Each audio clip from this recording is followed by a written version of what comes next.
सुना तो बता दिया कुल गीत की तरह भैया मतौलन कि कमारे से शुरू भया लेडी तक गवैया गा रहल भैया वहू में खे गायिका गौले रहल की ताबीज बना दी बाबा जी सैया के 2 इंच बढ़ जाए। अब काऊ बढ़ावे बदे कहत तहत पता नहीं रहल। अरे ये गीत भुलाई गईला कुल तो हैया है। अरे तो फेंकू थे कहू सब ताबीज बना दी ओझा जी सैया के 2 इंच बढ़ जाए। मास्टर का बढ़े बदे कहत है मास्टर जानकार है। अब ये कविया जी लोग बताइए बारे कवि लोग आप लोगों का ब्रह्मांड कहाँ घूम जाई कौनो ठीक देखिए कुल गीत गीता बा लेकिन ये गीत एक गीत के आजकल हमें बजे गाँव बजे शुरू कैले हैं कि आप लोग जानते हुए कि 2024 का चुनाव चलत हो।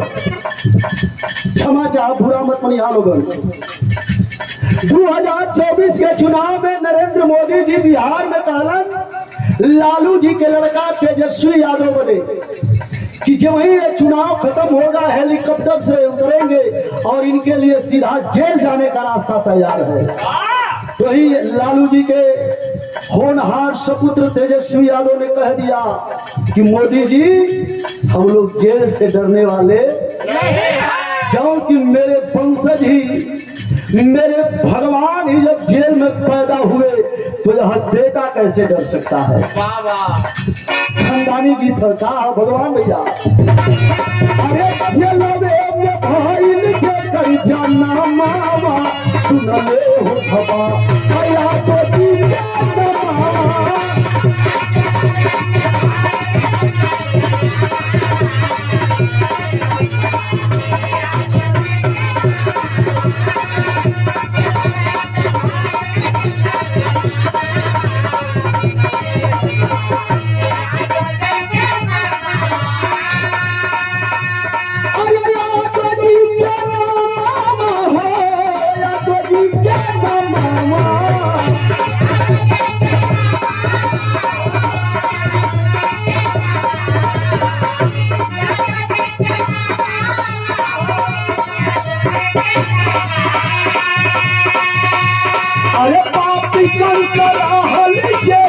मामा सुन ले हो बाबा अरे या तो जी के मामा